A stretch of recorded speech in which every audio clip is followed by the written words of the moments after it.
Good afternoon, ladies and gentlemen. It's 2 o'clock on Saturday afternoon, and that must mean that it's Justice for All show. Hi, I'm George Yates, and I'll be your host for the next couple of hours while we discuss another topic of great interest where the law and popular culture collide. And I use the word collide because today we're going to be talking about concussions and head injuries. And we have a board-certified neurologist with us today to discuss concussions, head injuries, and trauma associated with violent collisions to one's head, concussions and headaches. The reason I'm choosing this topic today is we're on the verge of another football season coming up, and we've gone through some of the preseason games, and now the regular season is starting up soon. The NFL season's starting, and the college season is right around the corner. And those of you that are sports fans, and who of us isn't these days, are certainly football. Everybody watches it one time or another. May remember that last year there was a big book that came out and a Frontline TV show on the concussion problems associated with football players and the long-term effects of repeated head collisions. There's been the book was League of Denial, and the Frontline show of the same topic. Those of us who are paying attention to all this sort of thing see that, of course, the Junior Seau, who committed suicide, the great San Diego defensive back, and all of these really started with the great Pittsburgh Steelers center Mike Webster, and we have been following the news lately where so many players have sued the NFL seeking compensation. There was a $765 million settlement that was reached, and apparently that was overturned by a federal judge saying it was not enough. So we have a lot of people who play football. We have moms and dads out there whose sons, maybe some daughters, who play football. And what is the impact of this recent problem that has been really put under the rug for the longest time? And what is the long-term effects of football on people's heads? And we have with us today Dr. Neil Pagach. He's a board-certified neurologist that practices in Virginia Beach. He's been a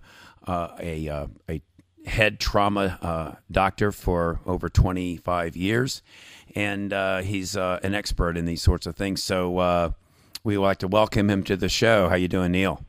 Oh, I'm here. Thank you. So, Dr. Pagach, tell us a little bit about you and your background in practicing medicine, and then we'll get started with the show. Okay. Well, I've been practicing neurology for 26 years. I practiced as a general neurologist for about the first 13 years or so, and then I became a headache specialist, so for the last 11 years or so, I've been a headache specialist, board certified in headache medicine, and of course, headache is the most common symptom of concussion and head injury. So that was a part of the practice, and I've become more interested in it in recent years as it's become more something that the public has become increasingly aware of. You've also testified as a expert witness in lawsuits, both for plaintiffs and defendants over the years? I have. So you're no stranger then to concussions, and I guess people suffer concussions and auto accidents. What are the most common forms of, besides auto accidents, football injuries? Where do people bang their heads up where they need a headache specialist to help them? Well, falling is actually, according to some studies, even a more common way that people injure their heads than motor vehicle accidents, certainly in the older population. And then there's a small percentage of people who are assaulted, and occasionally people are struck by something on the head. Now, this football season is now approaching. Have you had any experience with sports injuries? Yes, I have. I've had experience with football players and some sports. I've had a patient who was struck in the head with a golf club. And so there's different ways that people can get head injuries, of course, in various sporting activities. Well, the thing about I'm going to go start with and then of course then there's the military. While we're covering the waterfront here, there was of course Bob Schaefer, the great. I guess he was a CBS correspondent. He was an anchor for a time. He embedded with the United States military, I think, in the Iraq War, and suffered a trauma to his head from a roadside explosion. And those are very severe injuries as well. And how much of your practice is involved military? It's not much of my practice, but it, of course, is a tremendous problem. The catchphrase is the, quote, signature injury, end quote, which is what traumatic brain injury has been called in relation to the conflicts in Iraq and Afghanistan. And no less than 20% of our soldiers over there have had traumatic brain injuries. And, this wasn't, you never really heard about this traumatic brain injury. It seemed in Vietnam, for instance, you hear about people that went to Vietnam. Is it because of but maybe it occurred, maybe it's just more, is there just more attention being paid to it now? Well, there is more attention, but also what's changed is that the ability to save people in the field has increased and improved so much over time, so that whereas in earlier years someone who'd had a brain injury would have been much more likely to die from their brain injury, nowadays with all the better helmets and the Kevlar suits and so forth, a lot more people are surviving brain injuries. Now there's different grades. We have a one-time concussion, and what is the definition of a concussion? Well, it's very interesting. There actually is no universally accepted definition of concussion at this point in time. But concussion is it's a mild traumatic brain injury, and traumatic brain injury is separated into three grades: mild, moderate, and severe. And there are reasonably well accepted criteria for mild, moderate, and severe head injury. Now, some people would consider concussion to be synonymous with mild traumatic brain injury. In fact, a lot of people consider them to be synonymous, but not everyone does. And, of course, I think most people nowadays realize that you can have a concussion without losing consciousness at all. A person can be dazed or otherwise neurologically compromised after a head injury and have a concussion. On the other hand, the rubric of mild traumatic brain injury would, for example, allow someone to be unconscious for up to 30 minutes. So I think that someone who's unconscious for 30 minutes as opposed to someone who gets dinged in the head and is dazed for a few minutes, there's a big difference, but they are both certainly considered mild traumatic brain injury. How does one know as a neurologist whether or not they're suffering from a more serious concussion, let's say on a scale of 1 to 10? Yeah, there's a lot of ways. Of course, the subjective report that we get from the patient, what kinds of symptoms they're having, how severe the symptoms are, how much they're interfering with their functioning. And then we do the neurological exam, including the mental status exam, although the neurological exam itself is usually normal in people who've suffered a concussion. It's only going to be abnormal in that people have more severe brain injuries. And then there's different types of neurocognitive testing, including neuropsychological testing, that our neuropsychologist friends do on these patients and give us an awful lot of information. The book League of Denial, I'm fascinated by that book and the Frontline show on it, and many people that are sports fans followed that. They talk about different kinds of headaches that you get. What are they? There's so many. What they call the ice pick headache. Describe the different kinds of headaches that people get. Does that actually tell you what kind of concussion they have? Well, no, it doesn't tell us anything about the type of concussion that they've had. And it's interesting that people after traumatic brain injuries, their headaches, the vast majority of them, resemble what we call the primary headache syndrome. In other words, the headaches where the headache itself is the disease as opposed to a headache that comes from a brain tumor or a vascular malformation in the brain. So it's turned out in recent years there's been some very elegant research, much of it from Sylvia Lucas out on the West Coast, but also Dr. Hoag and Dr. Thieler and some other military physicians and neurologists, where it turns out that most people who have headaches from a traumatic brain injury, the majority of them have features of migraine headaches, and then the next highest category would be features of what's called tension-type headache.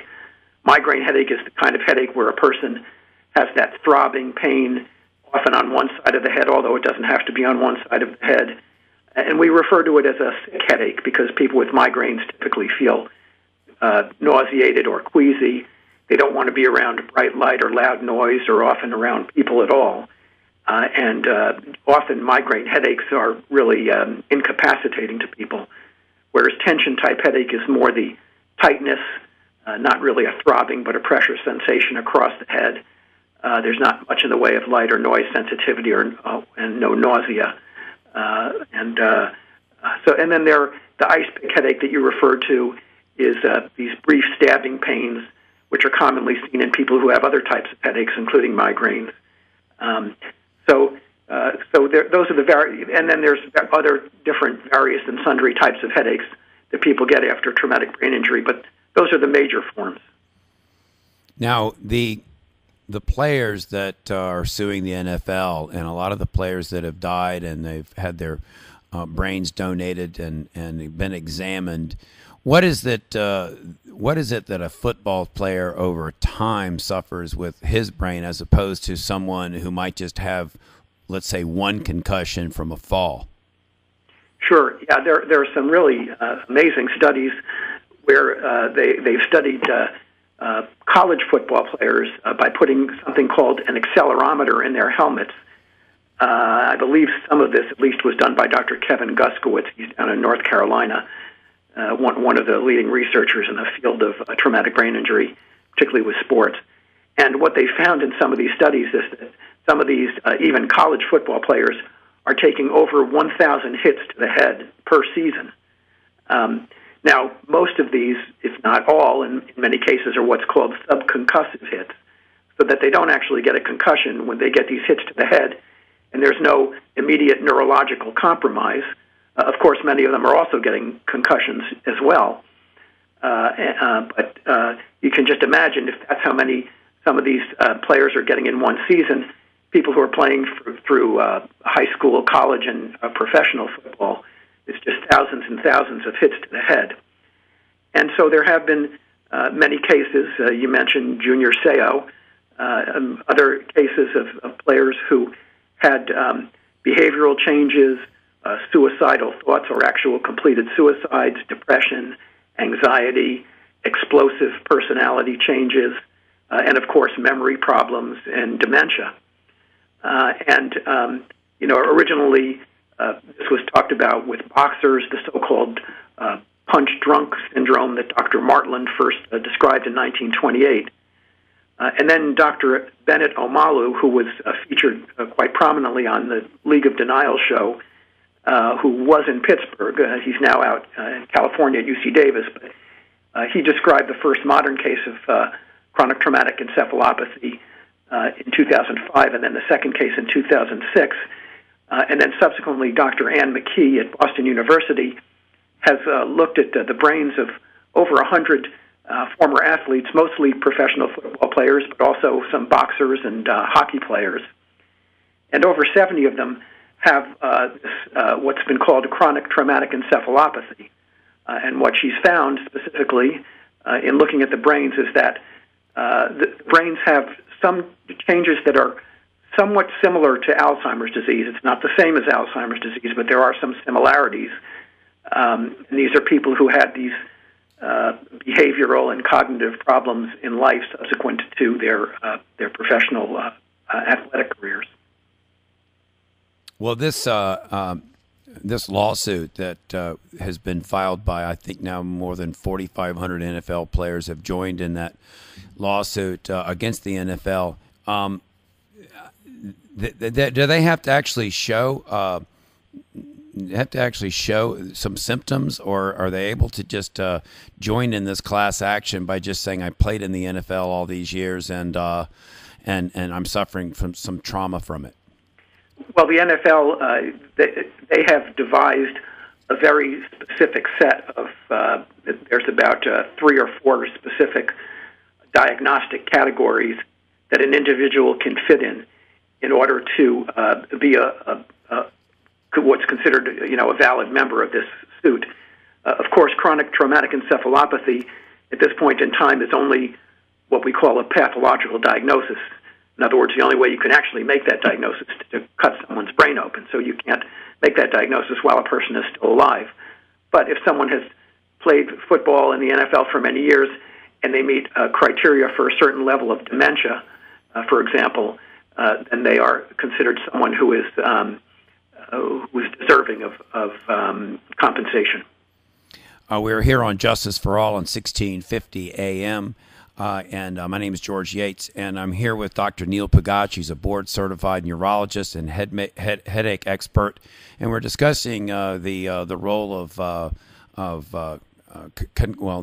the effect of concussion on the human brain, repeated blows to the head as well as single blows to the head, and it's what fascinates me, and I'm not promoting this book, but in preparation for our show today, I did read the book League of Denial, and saw the Frontline show, and it was fascinating to me that for the longest time, that book and TV show indicate that the NFL was aware that their players were suffering from long-term trauma from some of these blows to the head. They were actually paying out money to they actually paid the family of Mike Webster, paid Mike Webster himself, the great Pittsburgh Steelers center, paid him $1.8 million, and even admitted in their findings that repeated blows to the head were the basis for them giving him money. Yet the NFL for years said that there was no connection between football and the brain injuries that these players later on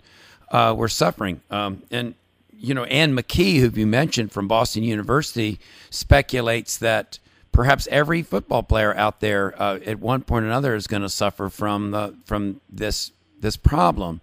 What's your read on that? You've seen the show and followed all the research. What is the story on this? Are the players that we're watching, I guess, the players that we're watching on Sunday, are they 10, 15, 20 years from now, are they going to be walking around losing their families, losing their money? I mean, it's some horror stories really that what happens to these players. Well, I think it's safe to assume that some of them certainly will. Problem is we don't know how many or which ones. It is the case that some people may be genetically predisposed towards suffering more brain damage when they take hits to the head. The other thing to realize is that, this is such really recent knowledge. There's really been just an explosion of interest and research and knowledge in recent years. Dr.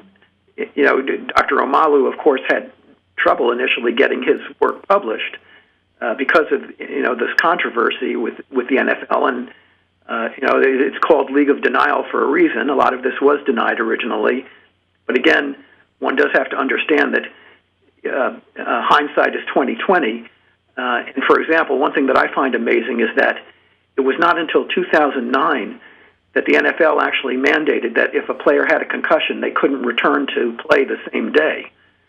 So, that's just 5 years ago. Now, in retrospect, most of us, we think of that almost in disbelief. It's inconceivable that you would send a player back into the game the same day they had a concussion, but this really all is just very new and very much evolving knowledge.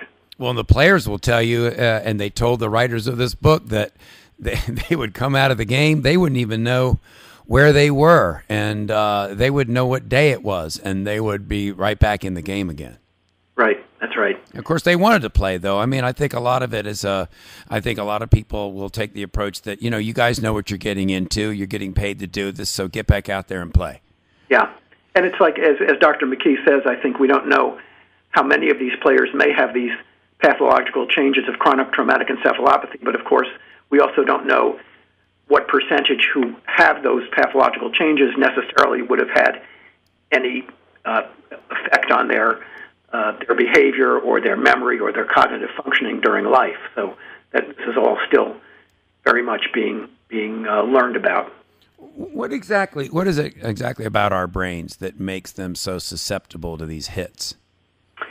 Well, the brain is pretty soft, and it's sitting in this very hard skull, and it's floating in spinal fluid between the brain and the skull. But a strong enough hit to the head, or even to a force to the body that's transmitted to the head, will cause the brain to smash against parts of the skull. And also, if one part of the brain is going in one direction and another part is going in another direction because it's soft, you can have damage that way. And so that the most prominent damage generally from brain injury is into the frontal and temporal lobes, partly because these are lobes that sit up against hard portions of the skull. But those happen to be the parts of the brain that are responsible for our higher functions, so-called executive functioning, which allows us to make decisions and be autonomous and be organized. And the temporal lobes are where very important for memory and language functioning.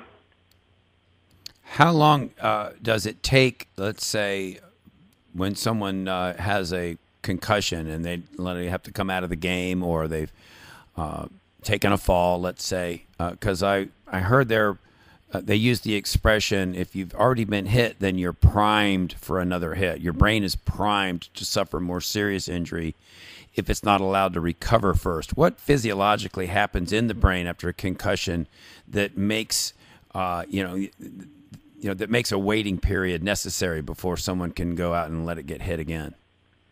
Well, there's metabolic changes that go on in the brain after a concussion. And what happens is there's initially an outpouring of neurotransmitters from nerve cells. And there's also ions like potassium ions that come out of the nerve cells. And basically, a nerve cell wants to maintain homeostasis. In other words, it wants to maintain a certain concentration of sodium ions outside the cell and a certain concentration inside that cell.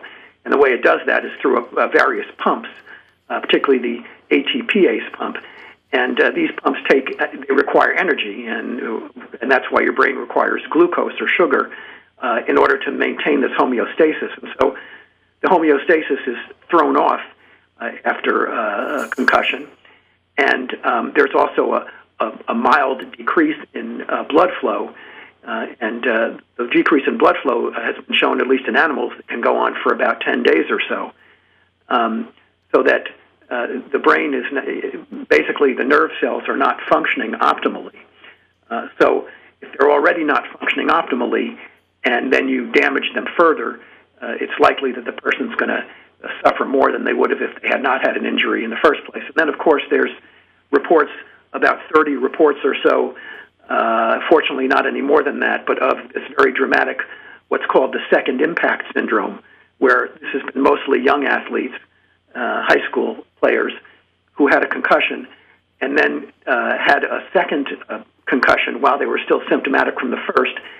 And these 30 or so people developed extremely severe brain swelling or edema to the extent that they died from the second head trauma, even though it was a minor trauma. We are here with Dr. Neil Pagach. He's a neurologist from Virginia Beach, practicing on First Colonial Road. We are here on Justice for All. We're going to take a quick break here, and we'll be right back after these messages, and we'll be discussing concussions in the NFL and from the rest of us. Talk to you later. Finks Car Care, with locations in Chesapeake and Portsmouth, is your dedicated Tire Stars dealer. At Finks, their experienced staff specializes in brakes, steering, suspension, tune-ups, oil changes, and much more. They also handle rebuilt engines and transmissions, and they're your destination for tires, rims, and towing as well. Finks is located at 2236 South Military Highway at 2711 Victory Boulevard. For more information, log on to finkscarcare.com or call 545-3573. Nor'easter season is here, so don't get all wet. Protect your house. Call Crawl Space Door Systems at 363-0005. Reduce your flood insurance, reduce the threat of mold and insects, and save energy. Crawl Space Doors, air vents, flood vents, vent covers, and fans can help you stay dry or get you dry quickly. Contact Crawl Space Doors for more information at 363-0005 or online at crawlspacedores.com. Stay dry, my friends. WHKT is on Facebook and Twitter. Like us on Facebook, WHKT AM 1650. Follow us on Twitter at WHKT AM 1650 and stay in touch with K-Talk 1650. For the very best in down-home music, join us on Saturdays, 11 a.m. for Ramblin' Ralph's Bluegrass Special with the authority on bluegrass music, Ralph Coleman. Saturdays at 11 a.m. on AM 1650 WHKT. Ramblin' Ralph's Bluegrass Special.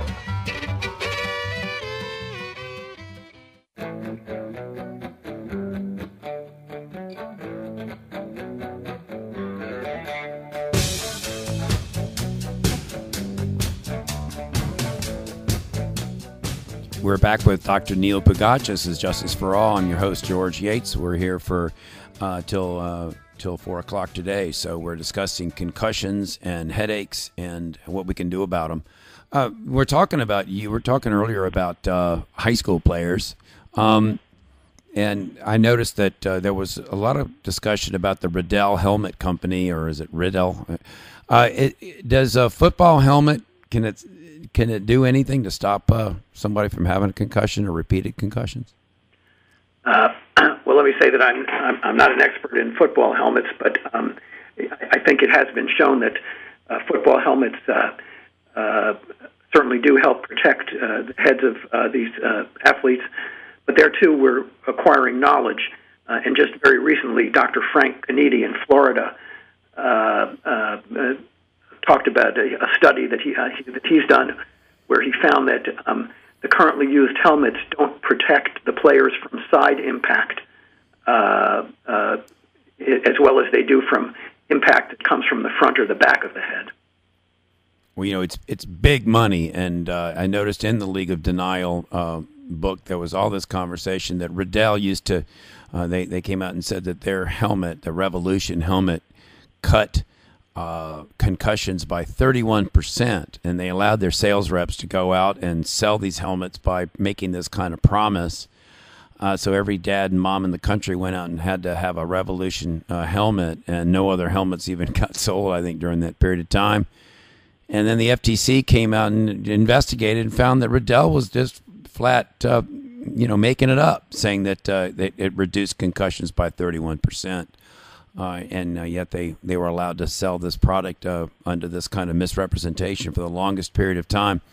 My view of the NFL and the way they were denying this for the longest time is it's almost like global warming. We've got all this science that says that we're warming up the atmosphere, but if you've got a vested interest in an oil company, then you're going to deny global warming. And that's what the NFL did about these head injuries on its players. You see any analogies there, or the League of Denial says it's the same thing as big tobacco.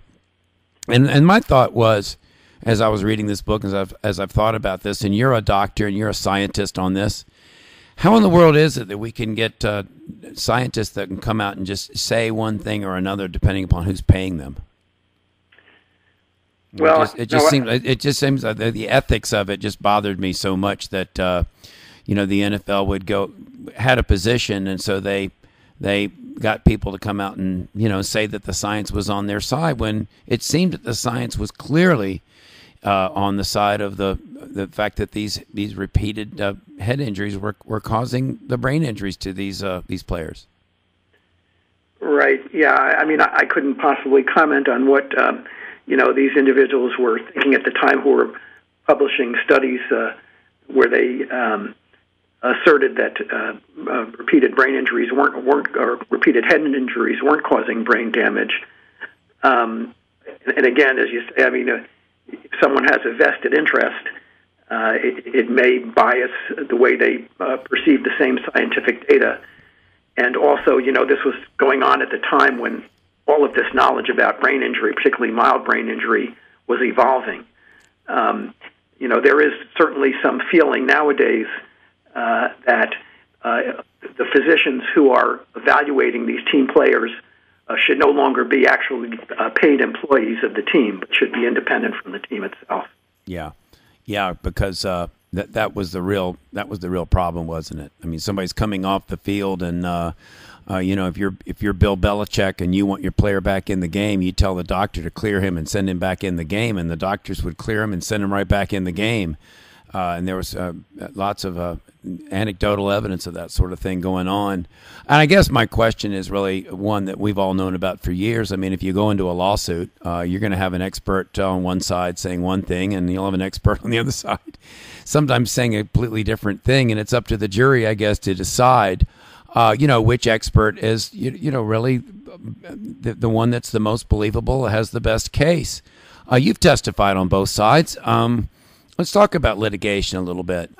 When you're a plaintiff's expert, let's say, how do you prepare for trial, let's say, or prepare the lawyer for trial to testify? Or if you've got a brain injury victim in a case, what do you go about doing if you're trying to assist the plaintiff in their case? Well, in terms of my preparation, the key, the real critical information when it comes to traumatic brain injury, especially mild traumatic brain injury, is what the person's neurological status was at the time of the injury, immediately after the injury.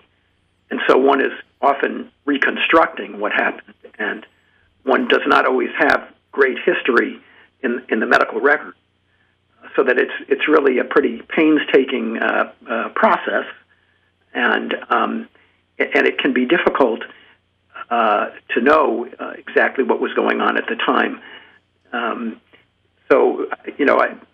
For me, the better history that I can get from the individual, the more that's going to help. And if one has witnesses who were there at the time, even better, much of the time.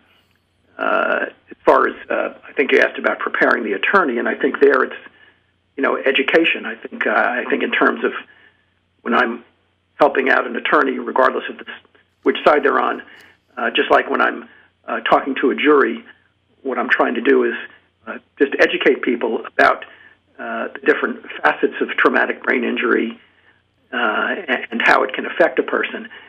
And I think, your point about different experts, testifying differently, people, as you well know, as an attorney, two people will look at the exact same set of facts and they'll interpret it completely differently. And I think, when it comes to mild traumatic brain injury, the raging concussion is, the raging controversy is not, do these people report symptoms, even after a rather mild injury, do they report symptoms 6 months, a year, 2 years later? There's no doubt that a certain segment of these people do report symptoms much later. The latest figure is about 5% of them. But the controversy is not really how many of them report symptoms, but what's the cause of those symptoms, because symptoms from a mild traumatic brain injury, things like headaches, dizziness, trouble concentrating, being fatigued, being depressed, as you can imagine, many, many people with various conditions and people who would be considered neurologically normal have these symptoms of the so-called post-concussion syndrome.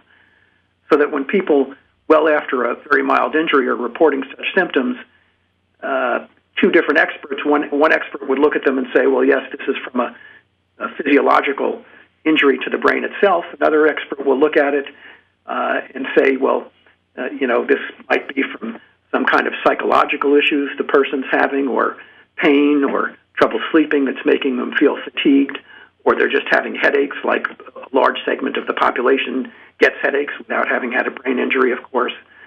So all these factors come into play, and hopefully in each of these cases, the people involved have looked at all the information very, very carefully and done their best to try to piece it together, but it's no mean feat.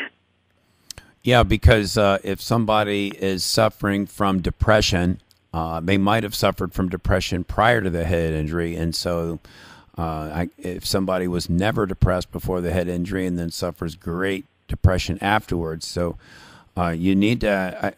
And a lot of times it's difficult, I suppose, because people don't always go take baseline tests. You have to go look at school records and this kinds of things before and after, right? I mean, you have to compare certain things. You don't always have a great record before the injury in order to go back and see whether or not there's been a change. Yeah, that's right. Most of the time there is no pre-existing testing. Now, of course, if we're going to talk specifically about sports, that's changing because there are now these computerized tests. I think the most popular one and the one used the most is the so-called IMPACT, or the Immediate Post-Concussion Assessment and Cognitive Testing test, which is a 20-minute computerized test that more and more sports teams are having the athletes perform at baseline before the season so that they do have something to compare it to afterwards. But there, too, it's a test which it's not without its controversy. Some studies show that it's a valid indicator of concussion, some don't. And then there's also other factors that come into play. For example, it's felt that at least some of the players, when they're doing the baseline study, they will purposely underperform so that if they subsequently get a concussion and they're not doing as well as they might have because of the concussion, it won't look as bad as it would have if they were performing to their capacity beforehand. So in other words, it'll get them back into the game sooner. Yeah, that's amazing. Yeah, and I guess at some point you can only protect people from themselves only so much. I mean, if you're wanting to get out there and play that badly, and you know you're hurt, I guess you can only do so much. Yeah, that's right. And that impact now that's given to players now before they play. So I mean, they're literally saying, "Okay, you take this now." Yeah. And that way we know we have a baseline. And if they're honest about it, then later on when they can't perform, then they'll know. Right. And this is, I'm not quite sure I got clear on this. When a player is cleared to play, and we hear about, the great Steve Young was basically forced to retire. He'd suffered some concussions. He wasn't really even showing any effects from it, but people were saying, you're not going to play anymore. He had a choice. He was either going to retire as a San Francisco 49er or he was going to have to go play in Denver because the Niners were just not going to let him play anymore. They were afraid he was going to get another hit. And yet, he'd been cleared to play by doctors and everything else. What is it medically that clears somebody to play exactly? If they've gone back and they have, let's say, still, baseline on their subjective test taking. Why in the world was someone like Steve Young not allowed to play again? I suppose when one more concussion was going to hurt. What was it that why did they not let him play again, for instance, or someone like that? Well, I think there's two ways to look at this, or two facets of it. There's after, say, a single concussion, how soon do you get someone back to play? But then there's the issue of someone who's had multiple concussions, right. Particularly multiple concussions, in one season. Right. And I think that as time goes on, we're going to see more and more that, if a person has X number of concussions, which is probably about 3, they are not going to be able to return to play that season at all. And if they have more than 3, over a period of their career, it's going to be considered very seriously whether this person can continue playing at all. Right. I mean, because I think that they'd counted, I think Young had 8 concussions, and they'd said that's just too many. Yeah, I mean, that would put someone at such a high risk for developing, I would say, real problem. If it's not probably chronic traumatic encephalopathy, but certainly very significant behavioral and cognitive problems. And what is it medically that recovers after the 7 to 10 days that, when you're cleared? What is it that's going on in your brain that clears? Well, presumably at that point, the nerve cells are back to functioning normally in being able to maintain that homeostasis or that normal chemical balance inside and outside the cells, and they're not hurting for energy. In other words, they've got enough energy to function normally. They've got enough blood flow to function normally. But you see, this is controversial too. I mean, we have, nowadays we have these very sophisticated MRI techniques, and one of them is called proton magnetic resonance spectroscopy, where you do an MRI and you're looking at a little section of the brain, and you can actually measure the metabolic activity and the integrity of the nerve cells by looking at different chemicals and chemical ratios. And there are studies where it's long after a week, sometimes months later, that people who had concussions and they may be functioning completely normally at this point, but there are still metabolic derangements in how some of their nerve cells are functioning. And you can actually tell this in a living person. Yes, you can. And again, I mean, these are small studies. There's not large numbers of them, and this is all part of the evolving knowledge base. But there are certainly, emerging data that even with a simple concussion, there may be some physiological changes in how the nerve cells are functioning that's going on for considerably more than a week or two. Again, even though the person may be functioning completely normally. So subjectively, they'll pass all these impact tests or whatever subjective test, and then they get cleared to play and they go back out, but actually their brain's not ready to play again. That's right. And then there's some other studies. There's something called functional MRI scanning, where what you're looking at is how much you have a person do a particular task, and you know which part of the brain is involved in performing that task. And so you look at the blood flow to that part of the brain, which, because the brain has this amazing capacity that if nerve cells are more active, they're going to require and they will acquire more blood flow. So there'll be an increase in blood flow. So if you can see an increase in blood flow, you know that these nerve cells are working harder. And there are some studies of people who've had mild traumatic brain injuries, and a while later, one looks at how they perform a particular task, a mental task, that is, compared to someone who didn't have a brain injury, and they might perform the task just as efficiently as the person who didn't have a brain injury, but the functional MRI study will show that certain parts of their brain are working harder to accomplish that task.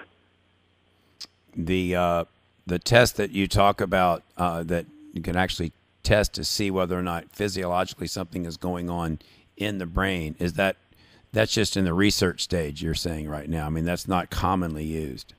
No, very much in the research stage. Right. So hopefully, if that could become, it seems to me, and I that you're in an area of of medicine right now that has to be fascinating for you, because it's such an evolving area. I mean, it's cutting edge stuff going on right now with concussions and headaches right now.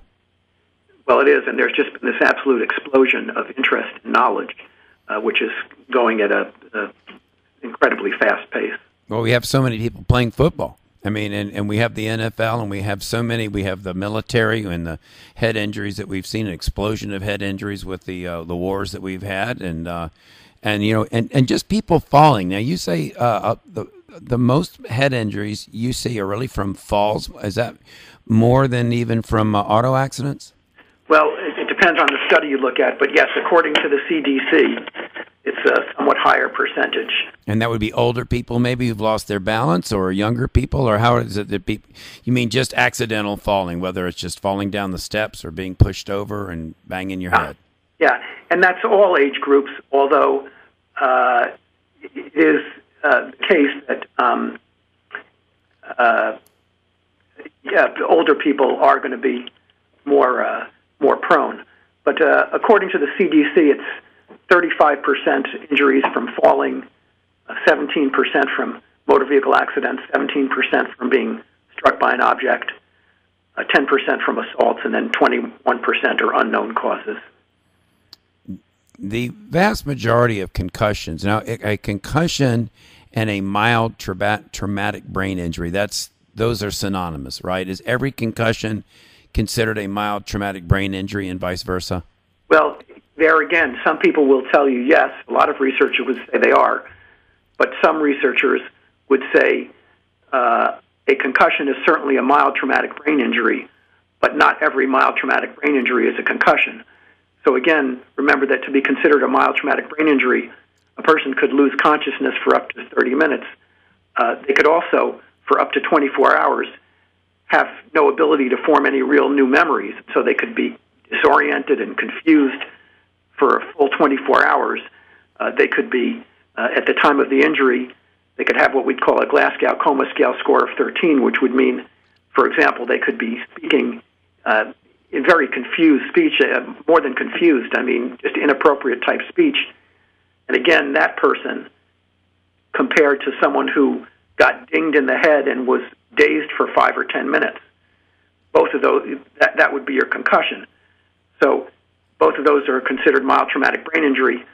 Some people would consider the two synonymous, but I would propose that a very minor concussion is a subset of mild traumatic brain injury, and certainly nowhere near as severe as some of these so-called mild traumatic brain injuries.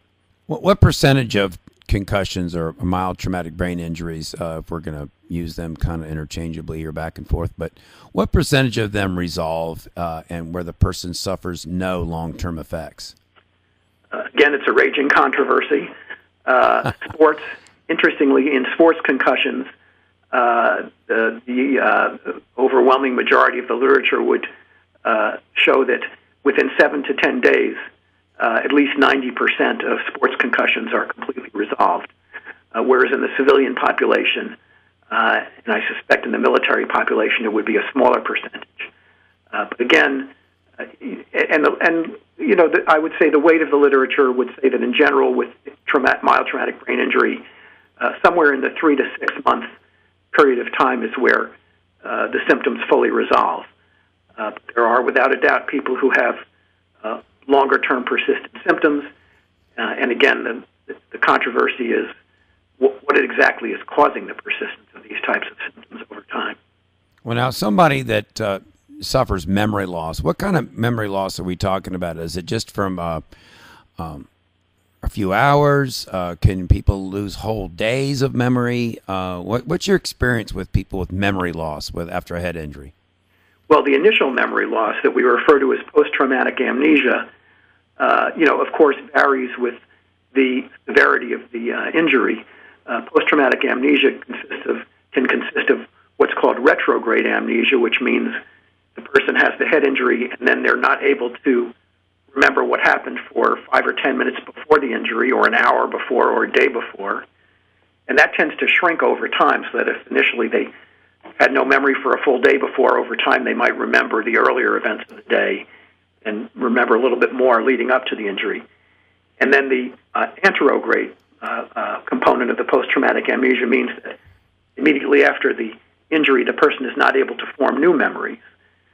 So that acute period of post-traumatic amnesia can go on for minutes to days, and sometimes much longer if it's a very severe brain injury, so that, again, the person would be quite disoriented. They couldn't remember. You could tell them 5 times where they are and what day it is, but they couldn't lay down that new memory and remember that information. But that's different, of course, from the long-term memory problems that people have after brain injuries, where they just become forgetful. One of the most common things that patients and families will tell you is that they repeat themselves. And this is also something you hear about Alzheimer's disease patients, that they'll ask a question and you answer it, and 5 minutes later they ask the same question. Yep. Misplacing things, losing things, that's another type of forgetfulness that you'll see after brain injury. Well, one of the most popular things you see on TV and in movies is amnesia, where someone bangs their head and can't remember anything about their life prior to getting banged on the head. Is that true in real life? Can someone just get banged on the head and have complete amnesia and not know anything about their past life? Essentially, no. Certainly when someone does have significant memory impairment from a moderate or severe brain injury, what's most characteristic is they have a lot more trouble learning new things than they do remembering old things, so that their remote memory, not that it's perfect, it can certainly be damaged, but their remote memory is much better than their ability to learn new information.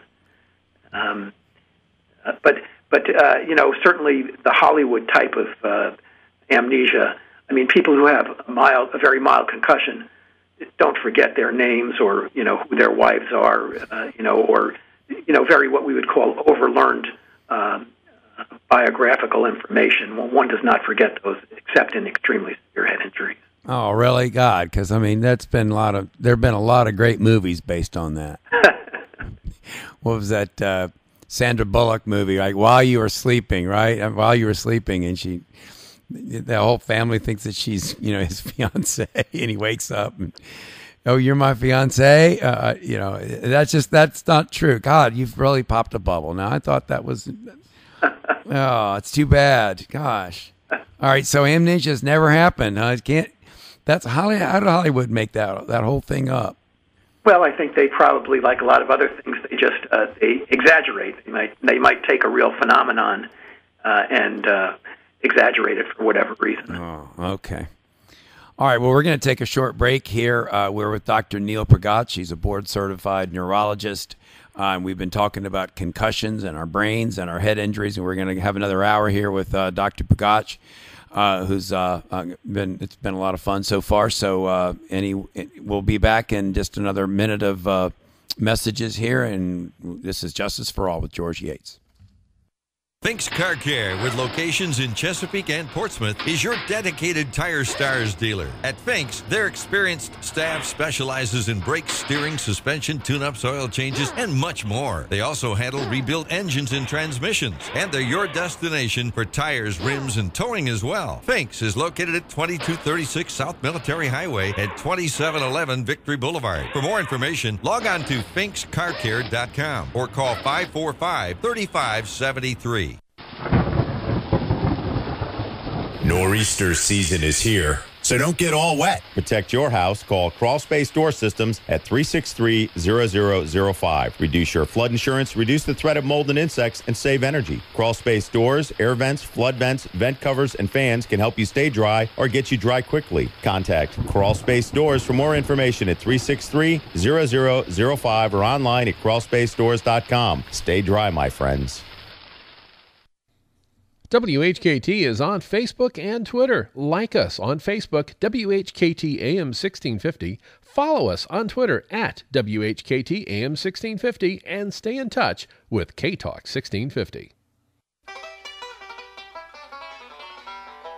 For the very best in down-home music, join us on Saturdays, 11 a.m. for Ramblin' Ralph's Bluegrass Special with the authority on bluegrass music, Ralph Coleman. Saturdays at 11 a.m. on AM 1650 WHKT. Ramblin' Ralph's Bluegrass Special.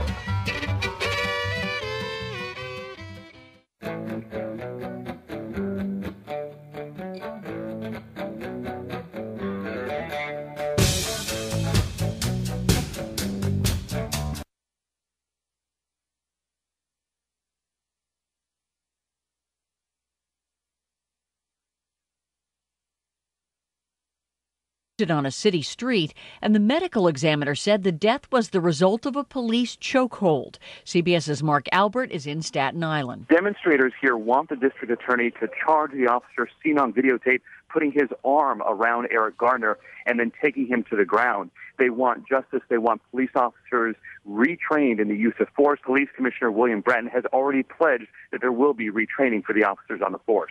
German Chancellor Angela Merkel is visiting Ukraine, where Russian separatists are still in control of parts of the east. CBS's Cami McCormick is in Kiev. Merkel pressed Russia to engage with Kiev on a peace plan, but she said a ceasefire is needed. Ukrainian President Poroshenko said Ukraine will never sacrifice territory or give up its independence. He also said peace will only come once armed separatists are gone. The fighting does continue. In Donetsk, some of the heaviest shelling in days. A disputed Russian aid convoy has left Ukraine amid concern it was rearming the separatists.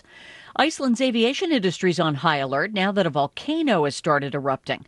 Bjorn Malmquist with the Icelandic National Broadcasting Service says this eruption may not wreak havoc with cross-Atlantic air travel.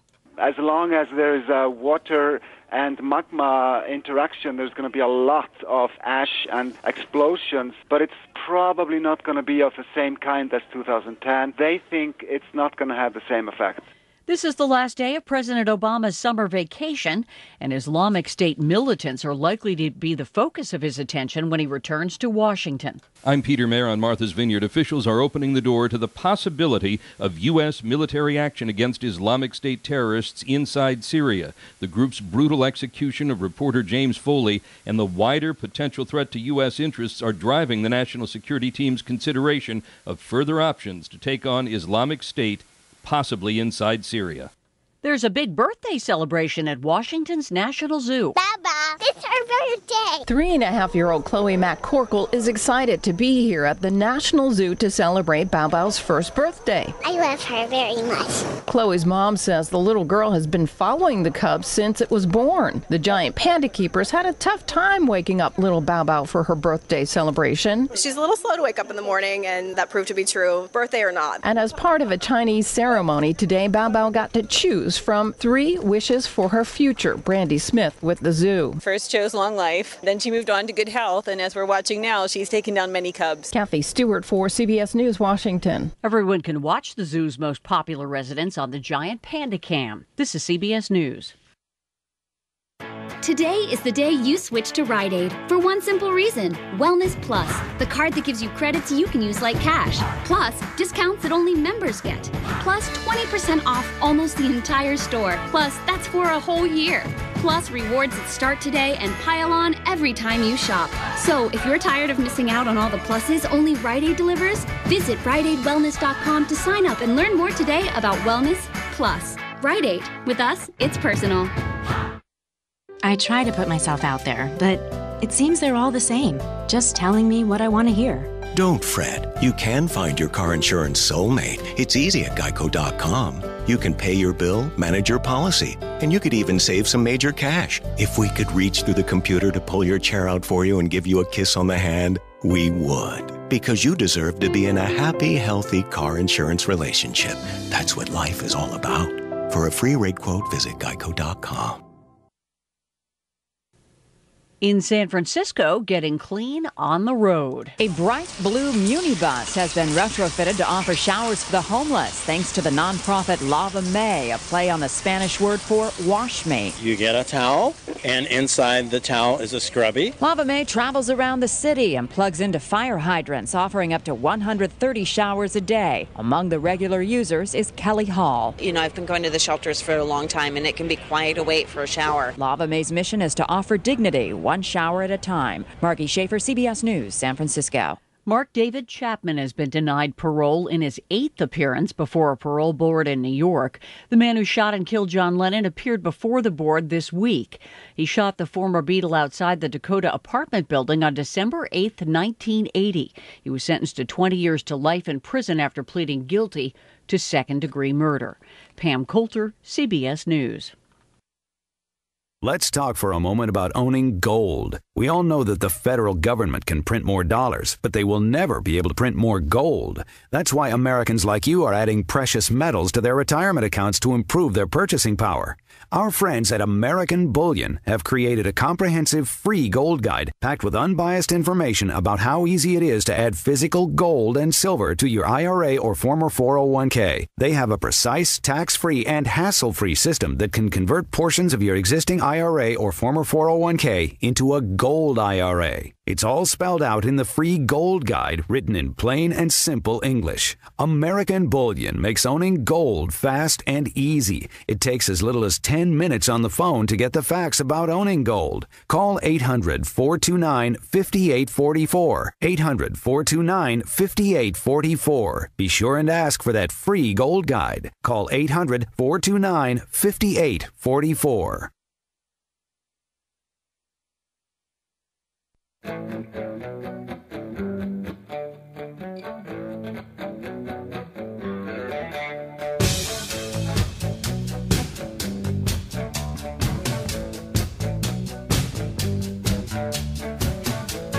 Welcome back to K-Talk 1650 AM. I'm George Yates. I'm your host. It's Justice for All. For another hour, we've got Dr. Neil Pugac, who's a board-certified neurologist from Virginia Beach, who's been with us the last hour. We've been talking about head injuries caused by football, car crashes, falls, and the like.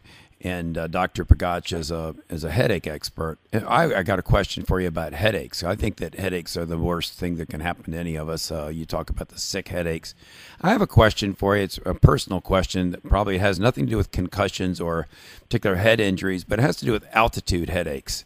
Do you know about, for instance, if you go, let's say, out to Colorado from here in Virginia, and you've got to climb up over Loveland Pass, and you're at 12,000 feet, and you start getting a headache. What causes that? That's not from a concussion, but what is the cause of that headache? Well, most likely what it is as there's a lower concentration of oxygen in the air. One of the things that the blood vessels in the brain do to protect the brain is that if there's not enough oxygen, the blood vessels will dilate so that there's a larger amount of blood flow so that the brain can get more oxygen. Well, the problem is that the brain is in this enclosed hard skull, so there's only so much room in the brain, so that if the blood vessels dilate and become larger and there's more fluid volume in the brain, there's more pressure in the brain. So that is the most likely cause of altitude headache. And so in the concussion or the head injury, what is it that causes the headache and the concussion? Well, that's a wonderful question, and as far as I'm aware, nobody on this earth knows the answer to it. Wow. So you get a concussion and you end up with headaches and you treat them, but you're not sure neurologically exactly why that's happening? Well, that's right, and but that's even what we do is we treat the so-called phenotype of headache. In other words, if someone has a brain injury and they have headaches, you treat it, if it's a migraine-type headache, you treat it as if it was a migraine headache in someone who never had a brain injury.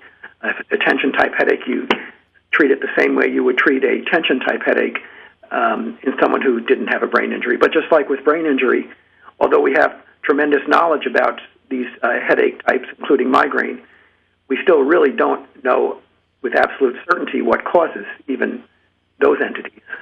Well, now, we do animal studies. Don't they take certain animals? I mean, we know those of you out there that, are like PETA, turn off the radio. But we do know that we subject animals to these kinds of horrible shocks. We'll drop them, hit them on the head with things, give them concussions, and then test their brains. Can't we find out from there's not been research that where you can actually create a concussion in an animal and then open up their head and find out what's going on? Well, I mean, that is done. It certainly is done, and you certainly can find out anatomically what's going on in their different parts of their brain and chemically in different parts of their brain after these controlled, graded head injuries. But the problem is, of course, so much of the symptomatology after brain injury, such as headache and trouble remembering things and trouble concentrating and fatigue, these are things that you can't learn from an animal. They're so subjective that someone who can't verbally tell you about these symptoms really can't. And I'm sure there are animal researchers who can infer certain things, including there's an animal model of it's felt to show that the animal is having what would be considered a migraine type of headache. But again, you're only inferring this from their behavior. You can't really know that they're having the symptom the way you would know if it's a live person who's describing that symptom too. So much of your work has to be subjective by actually talking to your patient and have them describe the pain for you. It is. It certainly is, and that's can be one of the vexing things about it that makes you tear your hair out of it sometimes. But it also is one of the things that I think makes it so interesting. The complexities of the human brain, speaking both physiologically and psychologically, are beyond comprehension. They're vast, but really, I think one of the most fascinating things on this earth. The persistent concussion syndrome, I guess you would call it post-concussion syndrome, the person that doesn't resolve. What percentage of people that have concussions continue to have problems with them, let's say, outside a year, 2 years, 3 years? Now, the previous figures that were thrown around was from 5 to about 15% or so. And, of course, it varies tremendously depending on which study you read, but I would say that the more recent figures would put it right at around 5%. And those would be people that are still having headaches, fatigue, drowsiness, dizziness, nausea, vision problems, depression, that sort of thing from a concussion that's still with them. Exactly. The problem that you have then trying to treat their headache, what various ways do you treat a headache?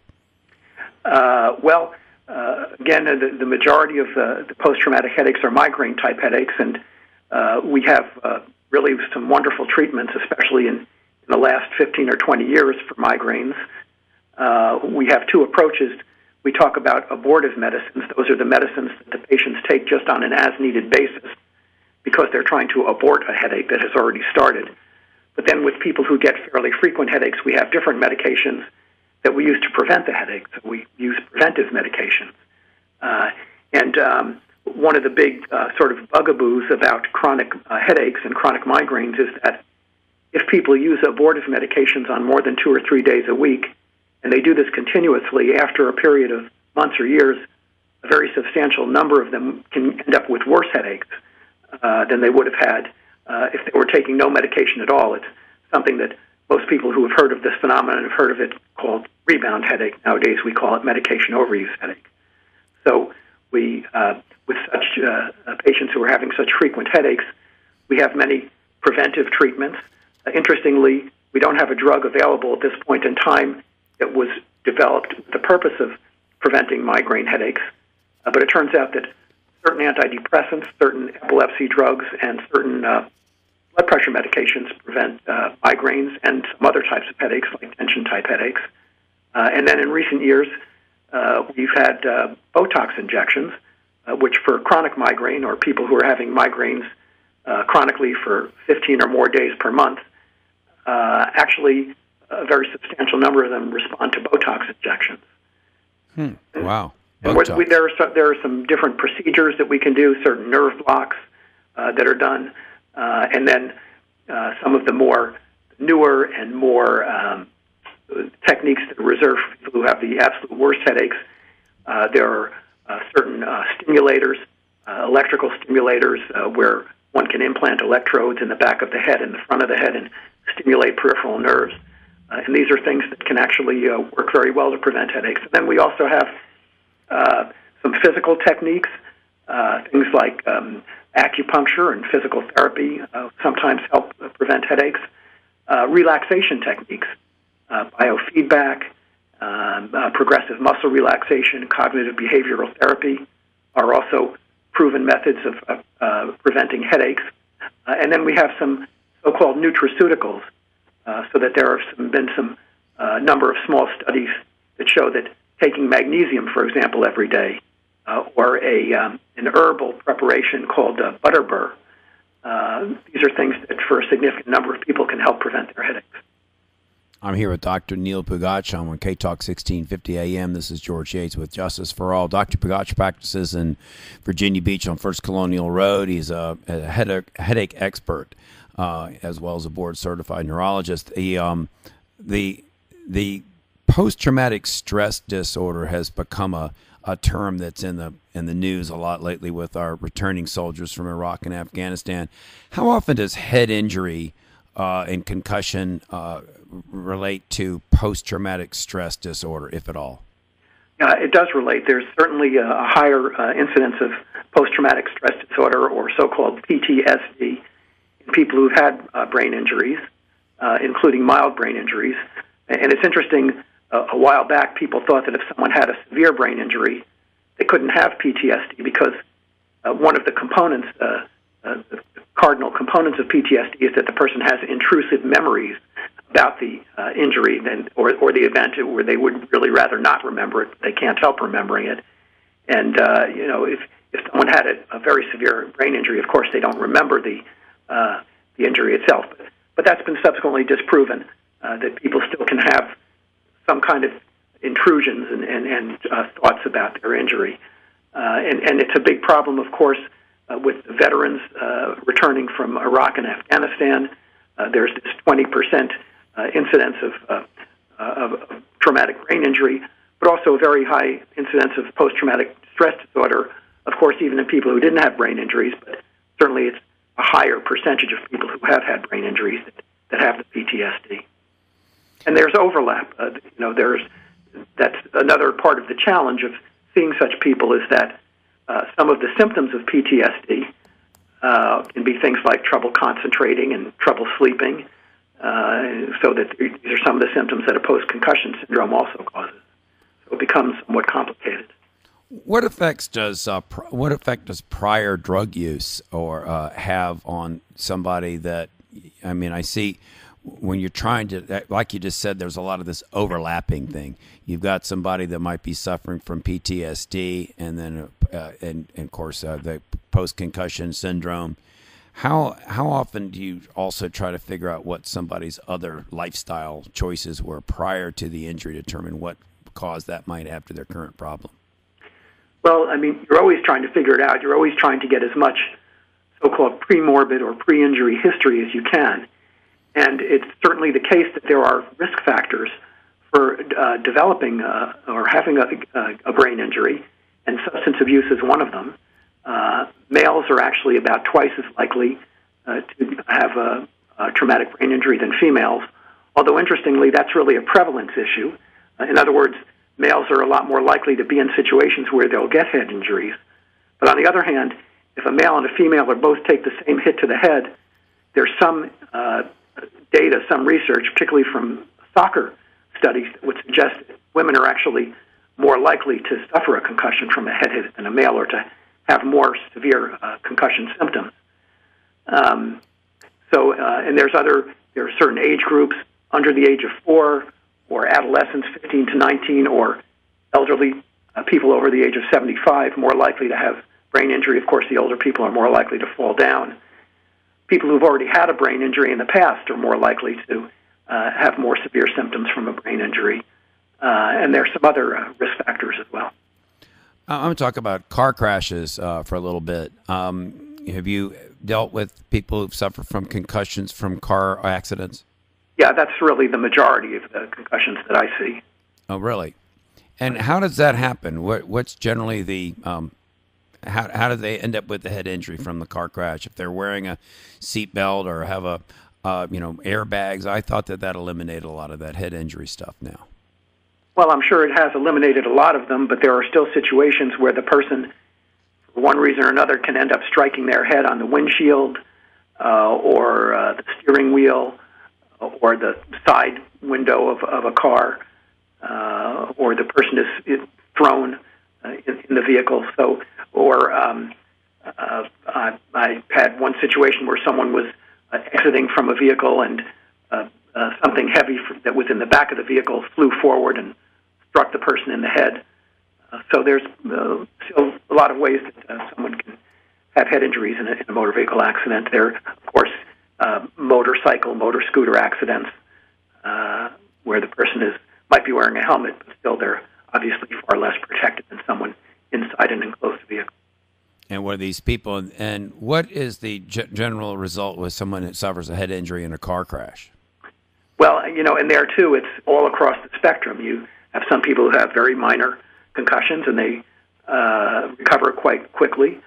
And then, of course, you sometimes have people who have hemorrhages inside the brain or around the brain, or swelling of the brain, and everything in between.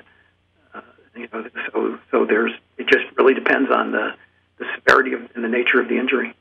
And in your practice, how is it that person will end up coming to you? You're let's say the person is injured in a car crash. They're taken in an ambulance to the emergency room. Let's say they're suffering from some other injuries and they have a head injury. Are you then called in on a consult, let's say, from an ER physician? Or how is it that you become involved in the care of someone that's been hurt in a car crash? Yeah, no, I strictly have an outpatient practice. I stopped doing hospital work quite a few years ago. So, because my practice is a headache practice, and again, headache is the most common symptom of after a brain injury. So that's certainly a way that people get to me. Then also, I'm just getting known more as someone who's interested in treating traumatic brain injury. So it's, word of mouth, reputation, so forth. Right. So after someone has been injured and they've been treated for their other injuries and they've been released from the hospital, but they are now suffering from persistent headaches, and then they're coming to you and they've been in an auto accident and they are trying to get some help for their problem, and then you are helping them on an ongoing basis to deal with that issue they have. Yes. I mean, unfortunately for many, if not most of these people, these become chronic problems that go on for months and years, and sometimes many years, sometimes the rest of their life. So, many of them require long-term help with their symptoms and their condition. Right. And so a headache becomes chronic. How do you, as a doctor, let's say, working as an expert witness, let's say, in a case where you've had a patient who's got a long-term chronic headache situation, how in the world does a jury put a value on a headache? Have you ever has that issue ever come up? I mean, I'm just saying, as an attorney who tries these cases, what is the value of a headache? When to somebody. I'm sure that you've gotten into that before. Someone who's got a persistent headache, and it's just debilitating, isn't it? It makes them, they're nauseous. They're unable to function when they have a headache. Yeah, I mean, it's obviously a very difficult thing to do to operationalize a criteria for how much something, a value. But I think what helps guide us when it comes to migraines, the World Health Organization has 7 categories of what they consider disabling conditions. And Category 7 is their top, would be the top category. Well, Category 7 contains things like quadriplegia and severe dementia, and it also contains migraine. So that the World Health Organization recognizes how debilitating a migraine headache is, and really what they're saying is that a day with migraine is a person who has a severe migraine, that day is as disabled as a quadriplegic, and is actually more disabled than a paraplegic, which would be level 6. So, people, when they have severe migraines, it's extremely severe pain, it's the nausea, sometimes vomiting, light noise sensitivity, and just feeling sick and not having energy. And so people with severe migraines, it is more and more recognized that they simply cannot function. And migraine, I'm sure you're familiar with the FMLA, the Family Medical Leave Act, and migraine is one of the conditions that's recognized that people have to be permitted to take up to 12 weeks of time altogether off per year for that condition. Right, a paraplegic is someone who can at least they'll be able to use their hands, they can use their mind, but a migraine, someone that's suffering from a headache, is really unable to do anything else but just lay in the bed and hope that headache goes away. They do, and they're down for the count. And sometimes it becomes an issue when one fills out disability papers. There are always very specific questions. How much can the person grasp or lift or push or pull, and how many hours can they sit and stand. And they specifically tell you not to just say that the person can't do any work. Well, it's difficult because, as I think all of us, we've all experienced severe pain, whether it was from a severe toothache or whatever, migraine, whatever. I mean, when you're in severe pain, you really can't do it. You can't think about anything else. You can't really do anything else. So it's really it's a moot point, how much a person can push or pull or grasp. So when you're doing a disability rating on someone that's got a severe migraine that you can't seem to cure, then you'll give them 100% disability. But what? And then if it's lower down on that rank, you give them a lower percentage of disability, 50%, 25%. Is that? Can you actually rate somebody's disability based upon a headache? Well, I'm not in the position, and probably not really qualified to actually rate a percentage. I leave that to the disability folks. But I certainly have for certain patients, said that this is some people with extremely severe chronic migraines who have tried all the different preventive treatments. Sometimes I've sent them for second opinions to major headache centers across the country, like in Michigan, and they're still, just very severely disabled. Again, what it comes down to is this is someone who really just can't function in life because of their headaches. Now, how often you encounter someone like that you just can't cure? Well, fortunately, not that frequently. But again, because I have a headache practice, I am seeing the worst of the worst headache cases, and so I tend to have a practice of patients who have pretty severe, pretty chronic headaches. But fortunately, it's quite a small percentage, I would say, that are really completely disabled by their headaches. I mean, for someone like me that can take a Goodies powder and the headache goes away and I don't have a problem, I don't ever see someone like you. You're not going to get somebody that responds to aspirin very well. Consider yourself fortunate. So the medications that you give people are all, of course, prescription-type medications? Well, but, as I said, we also do recommend some of these nutraceutical medications as an adjunct, or for some people who either can't take prescription medications for one reason or another or prefer not to. We do have some of these high-dose vitamin B2 riboflavin or feverfew or butterbur, which are herbal preparations, or magnesium, which is an element. So there are, we do recommend some non-prescription pharmaceutical type things as well. Do head injuries, in your experience, ever directly lead to criminal behavior? You've ever noticed that, I guess what makes me say it, and we're about to go to a break here, maybe you think about that over the break, but I noticed when I was, the thing that made come to mind was so many of these football players, for instance, that had these repeated injuries, and it seemed like they then seemed to run into problems that actually, Mike Webster was one example where he literally ran into legal problems as well as part of his, fall afterwards. So I'd like to get back into that as to whether or not there's any, correlation between repeated head injury and that sort of antisocial behavior that might even resolve in criminal behavior. We're here with Dr. Neil Pagach. We're on K-Talk 1650 AM. We're going to take a couple of minutes here for some break, and we'll be right back. Fink's Car Care, with locations in Chesapeake and Portsmouth, is your dedicated Tire Stars dealer. At Fink's, their experienced staff specializes in brakes, steering, suspension, tune-ups, oil changes, and much more. They also handle rebuilt engines and transmissions, and they're your destination for tires, rims, and towing as well. Fink's is located at 2236 South Military Highway at 2711 Victory Boulevard. For more information, log on to finkscarcare.com or call 545-3573. Nor'easter season is here, so don't get all wet. Protect your house. Call Crawl Space Door Systems at 363-0005. Reduce your flood insurance, reduce the threat of mold and insects, and save energy. Crawl Space Doors, air vents, flood vents, vent covers, and fans can help you stay dry or get you dry quickly. Contact Crawl Space Doors for more information at 363-0005 or online at crawlspacedoors.com. Stay dry, my friends.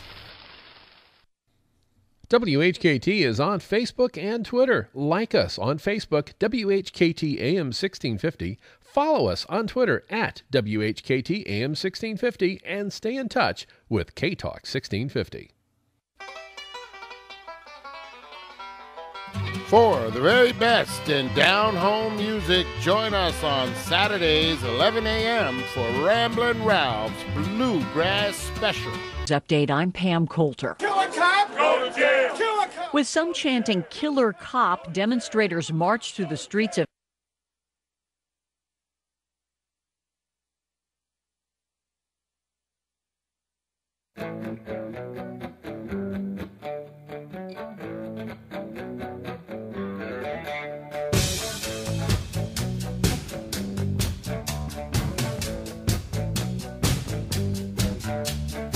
We're back on K-Talk 1650 AM. I'm George Yates. We're here for the last 30 minutes of Justice for All. We're with Dr. Neil Pugac, who's a board-certified neurologist, practices in Virginia Beach on the folks who've been suffered from head injuries resulting in headache, and he's an expert in this field. And I guess before the break, I was just thinking about criminal behavior. And this might be from people that have suffered from more chronic head injuries, that really serious head injuries that might have rendered them incapable of. What have you had any experience with that sort of thing? That where somebody suffered from a blow to the head or several blows to the head, to where they find themselves in jail as a result.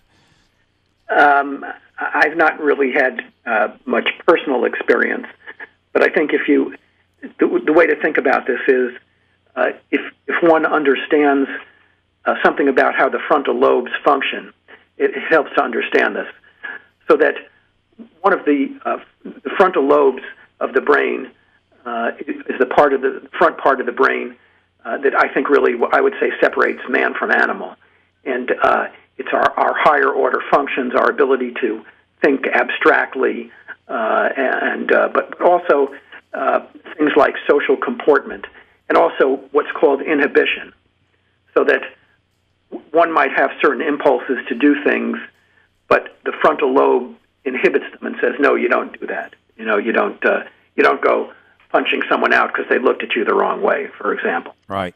Well, someone who has a frontal lobe injury, they lose some of that inhibitory capacity, so that one thing that's very common is people with frontal lobe with brain injuries, they become irritable, and they have a short fuse, and they snap easily. You'll hear that all the time. Right. And so they can become certainly prone to aggression, but it's not what we would consider to be, pre-thought-out aggression or goal-directed aggression. It wouldn't be likely to cause someone to become a thief or a murderer. It certainly might cause someone to fly off the handle and hit somebody and hurt somebody. But as far as goal-directed criminal behavior, would be unlikely. And again, I'm not a forensic psychiatrist, and I'm sure there's a whole world of knowledge and research about that. But in general, what you would see would be that more a person could become impulsive and irritable and maybe aggressive for brief periods of time. And typically, these incidents happen impulsively, and then after it's over with, the person is really quite remorseful. Right. Well, that's exactly right. And in my experience, because having done personal injury and criminal defense work for the last 25 years, I see so many, and I've had some anecdotal incidents where for instance, I had a client once that had suffered a blow to the head during a motorcycle accident, and then within a very short period of time, had got 3 DUIs within less than a year, and prior to that incident, had never had any problems with alcohol. Sure. And so there's no doubt that there's an higher risk of substance abuse after head injuries. Right. And as I began talking with his family about this, all this said, well, he has suffered that blow to the head, and his behavior began to change afterwards. And of course, he didn't mean to create these problems for himself. And of course, there's anecdotal, a lot of these football players that were suffering from this, which of course later on, it turned out they had CTE, but they, prior to that, when they were suffering from this erratic behavior, they pushed their wives and, abused their children verbally and created issues for themselves that, pushing your wife is, of course, an assault and battery. So, and it's nothing that it's not like it's intended criminal behavior, but it's a result of, because of the injury to their brain, that part of the brain that controls impulses is no longer in charge. And so they make mistakes, and they will lash out and create problems for themselves. And then, of course, after they're back on track again, they realize what they did was wrong, but they've already, exhibited the behavior. So, and I think that, and I was just, getting into this a little bit because so often you see people that it's not really a defense, to the crime. It's not an insanity defense, because insanity requires that you not know what you're doing was wrong. They know what they were doing is wrong. They just can't stop themselves. Yeah, exactly. Anyway, I saw it throughout during this. These football players, for instance, through this repeated subconcussive impact to their brains and causing this problem in their brain, and then this erratic behavior, and it's just it's a tragedy. Getting back a little bit to this football thing, what was it? What is a tau protein? That was in the brains of these football players. What is that? What is tau? Well, if you remember from your biology days, and I think most of people will remember that a nerve cell nerve cells are kind of like wires. There's the cell body, which is kind of a roundish structure, if you will, and then there's this hair-like projection, this long hair-like projection that comes out of it. And then there's a series where that hair-like projection comes up right up to the next nerve cell in the series, and it sends a neurotransmitter, and that's how the nerve cells talk to each other. Well, these long hair-like processes are called axons, and axons are composed. A part of what they're composed of is something called microtubules, which are microscopic tubules. That's what they are, and what these are structures, microscopic structures that allow chemicals to be passed or down the axon, along the axon. So they're part of the structure of the axon, and they're made up of a protein called tau protein. The white matter of the brain consists of thick sheaths of axons running through it. And so that when there's a brain injury and the axons are damaged, the tau protein that makes up these microtubules breaks off, and it's deposited in little deposits of tau protein. Is there a way for a researcher to determine whether or not a person has this in their brain prior to them? I know that they had to actually, a lot of these players that died, they donated their brains, or people wanted to look at their brains after they died. Is there a way of finding out prior to somebody's death whether or not they've got this kind of condition? Well, practically speaking, not yet. There's a very exciting study published by Gary Small in February last year in the Journal of Geriatric Psychiatry. Dr. Small is a psychiatrist out of UCLA who does a lot of imaging work, particularly in Alzheimer's disease. But his group developed an isotope for doing PET scanning, which specifically can detect tau protein deposits in the brain. And this study that they published was 5 retired NFL football players compared to 5 control patients who were not football players and didn't have any history of repetitive brain injuries. And these were football players who had a history of having behavioral problems, depression, or dementia, or some kind of cognitive or behavioral problems in life. And they were able to show in this study these 5 retired NFL football players with cognitive and behavioral problems had deposits of tau protein in some areas of the brain where Dr. McKee has also found tau protein deposits in chronic traumatic encephalopathy. So it's very early, very small study. As far as I'm aware, it's the only study of its type. But it's an exciting new development in possibly being able to diagnose chronic traumatic encephalopathy during life. The Junior Seau, he was the most, the most contested battle, I suppose, because it seems like there's several groups of these researchers now that want to take a look at these brains. Tell us about these different research groups that are looking at brains now and doing this research after the fact. I know there's one in Boston, the Boston University group. I know that is Bennett Omalu still doing it. He was the fellow that was the original. He was the Nigerian fellow that originally diagnosed the CTE in Mike Webster's brain. Who is still doing this research now? Oh, yeah, Dr. Omalu still is very active in the research. He's out at UC Davis now. In fact, he was one of the co-authors of that paper by Dr. Gary Small that I just talked about. Oh, wow. Okay, he's still involved very much. Okay. Yeah, there's a Dr. Julian Bales, B-A-I-L-E-S, who's a neurosurgeon. I can't remember right at the moment where he's at. And then the Pittsburgh, the group at the University of Pittsburgh where Dr. Omalu was, is very active. But there's people all over the country and all over the world. As I said, there's just been an explosion of interest and research in brain injury. So it's ubiquitous. Yeah, so 10 years ago there was none of this. Well, there was, but it sure wasn't. It was a fraction of what there is now.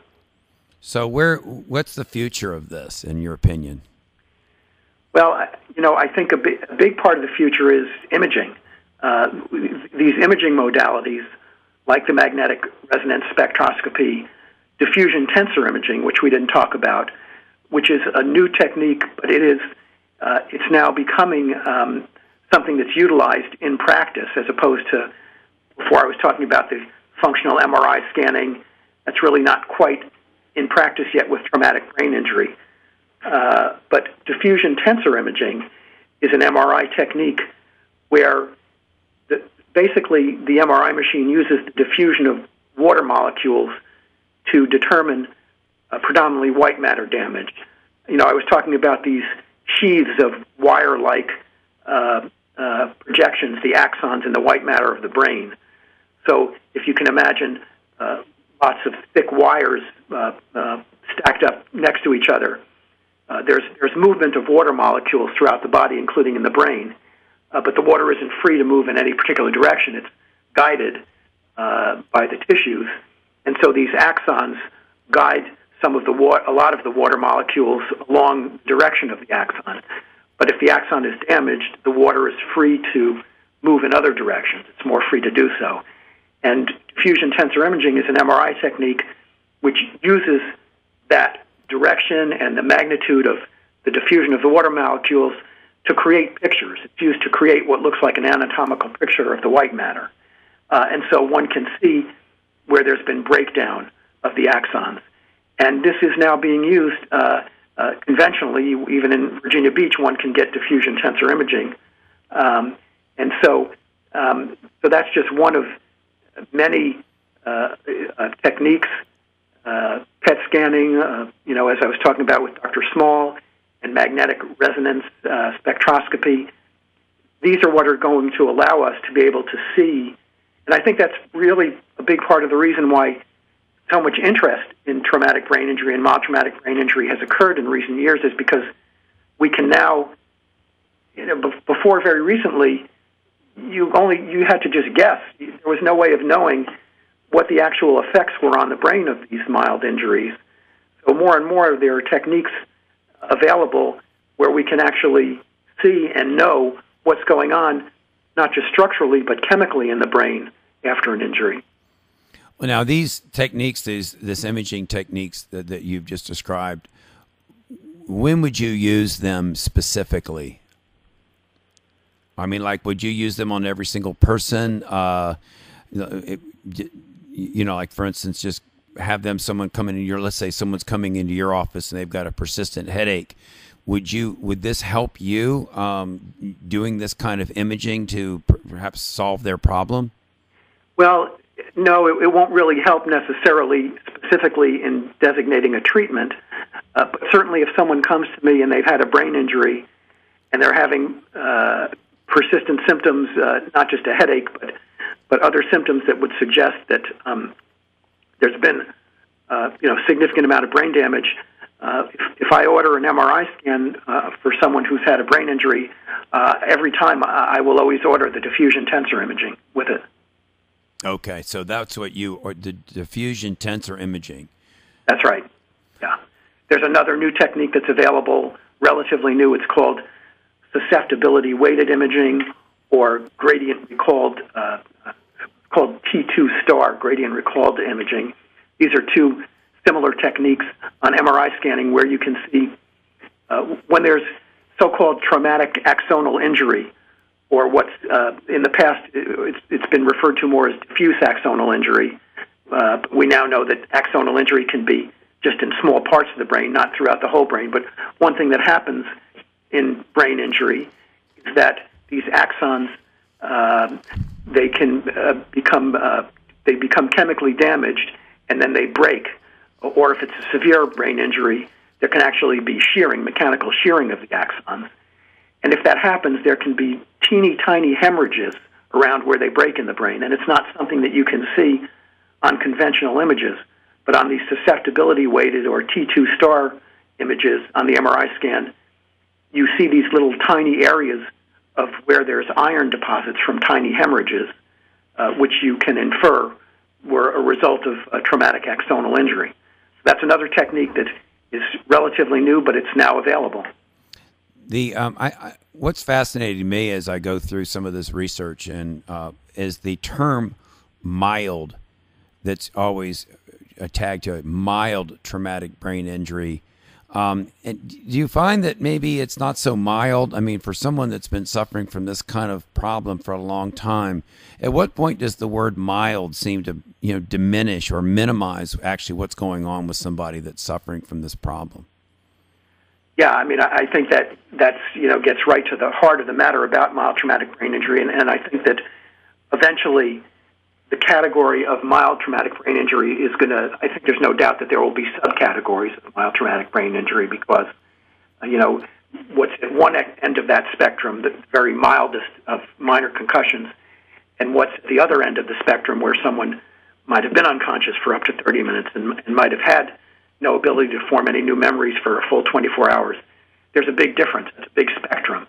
Yeah. It seemed to me, and maybe it's the way I view the possibility that the folks that are going to have to pay somebody that has a traumatic brain injury and they say, oh, it's a mild traumatic brain injury, and therefore it's not worth as much to us as it might be to you.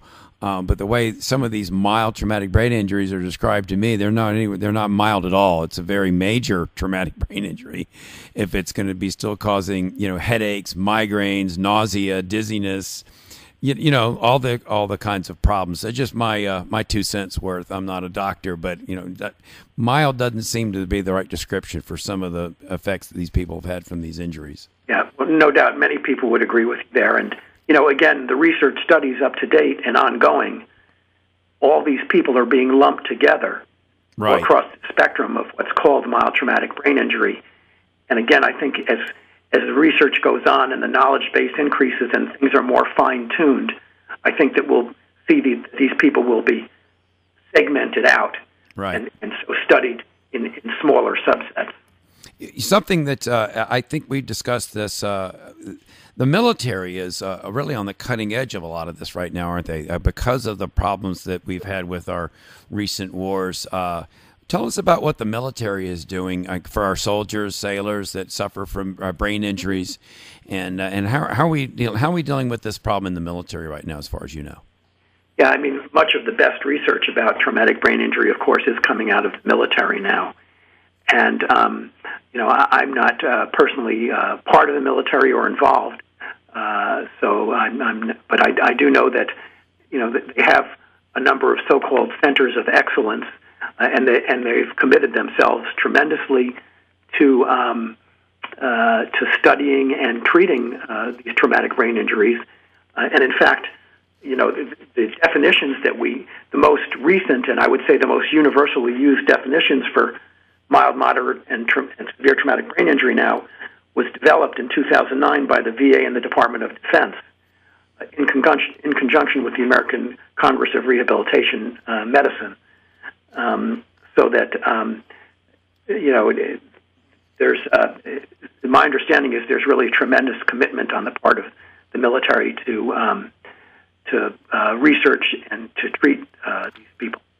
Right, because you've got so many different competing interests. You've got your soldier that's come home from and has a mild traumatic brain injury, and then you've got someone that's like you said earlier. It's there's so many different definitions of what a mild TBI is.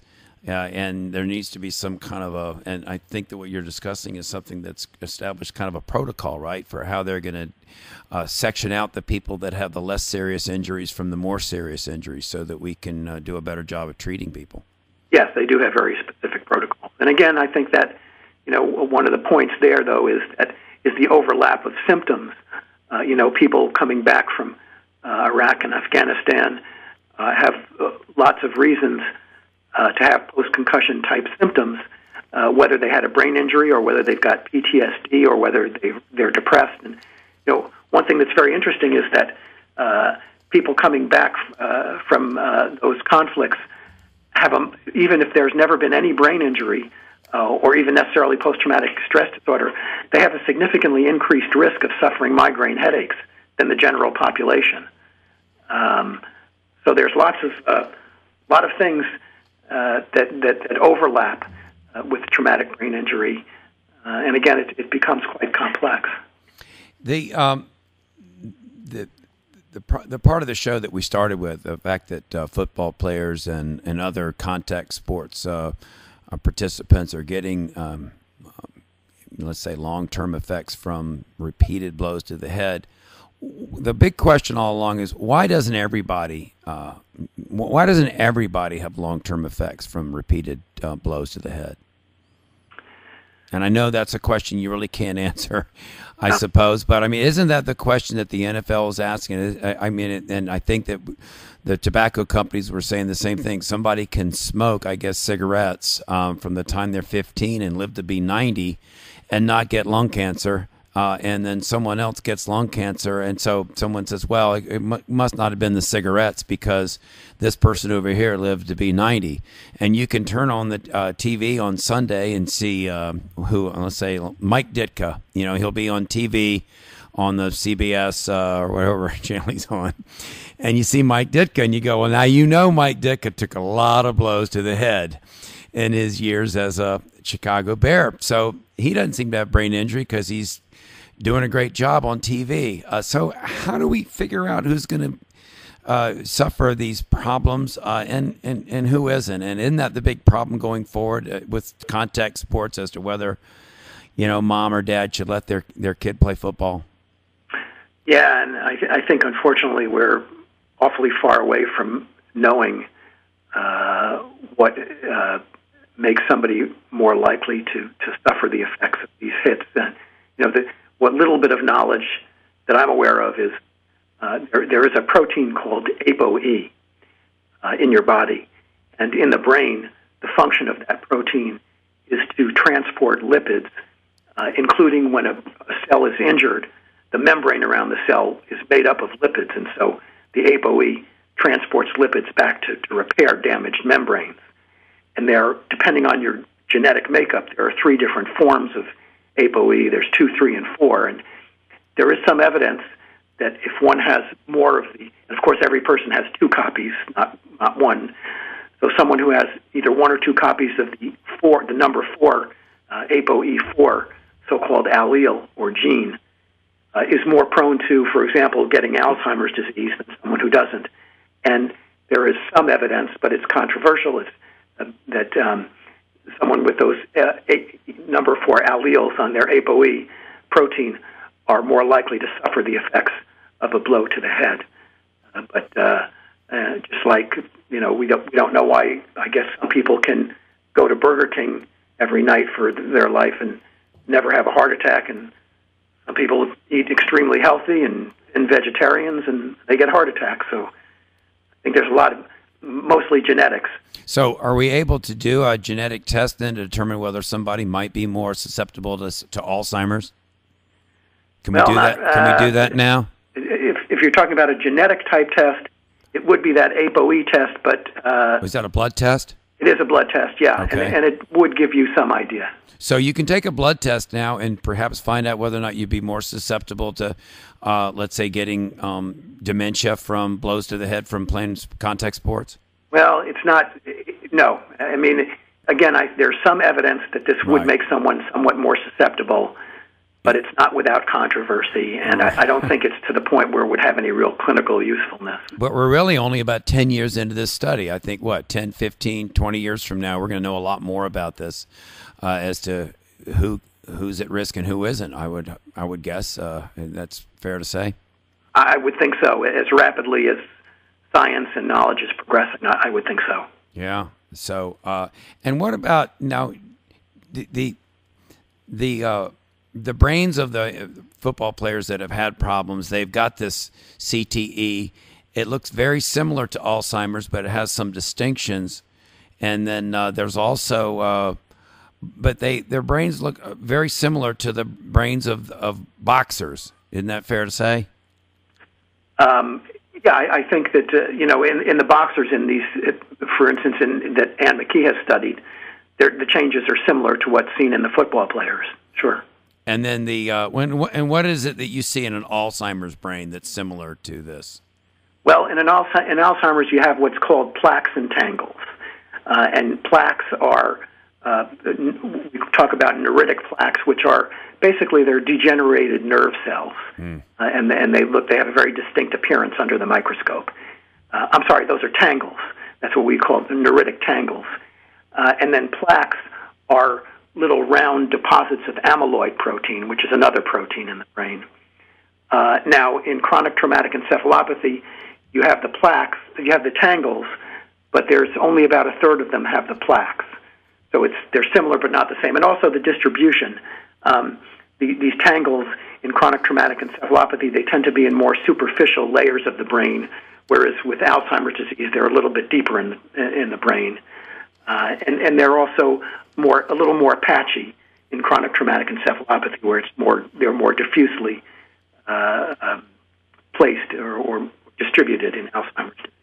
So there are definite similarities, but very definite differences. If somebody is just now, I got hit over the head when I was about 12 years old. I got a baseball bat broken right over my head. I think it was closed both my eyes. Just knocked me right down. I don't think it knocked me out. Closed both my eyes. I don't think I suffered any long-term brain injury from that. Maybe I'm still suffering from it. But for the vast majority of people, if they have one big blow to the head like that, they're gonna get up and they'll be okay, right? Of course, depending on how severe the blow is, but yeah, the majority of people will recover, and usually fairly quickly. And then, but over time, when would you say somebody is suffering from a more persistent? What's the time frame on it again? Just so I'm recapping all this. I guess that's arbitrary, but after 3 months, would be at one point where you could consider something more persistent. Does not necessarily mean it's going to go on long term, but since most of these injuries the symptoms tend to resolve within about 3 months or so. Beyond that, it's starting to look more persistent. And the patients that you treat that have the chronic headache problems that go on for a long time, do you have any patients that have had that kind of a chronic headache from one blow to the head? Oh, yes, sure. I do. And, we do see that. Wow. What a tragedy. Well, listen, this has been a fascinating, we could go on and on. This is you're a brilliant guest. I'm really thankful that you came on to the show today, Dr. Pugac. Well, thank you very much. I enjoyed it very much. Well, listen, we're saying thank you to Dr. Neil Pugatch. He's a neurologist in Virginia Beach that spent the last 2 hours with us educating us on concussions, head injuries, headaches, and the like. So we'd like to thank him, and come back again next week and see us on Justice for All. This is George Yates. Have a great afternoon.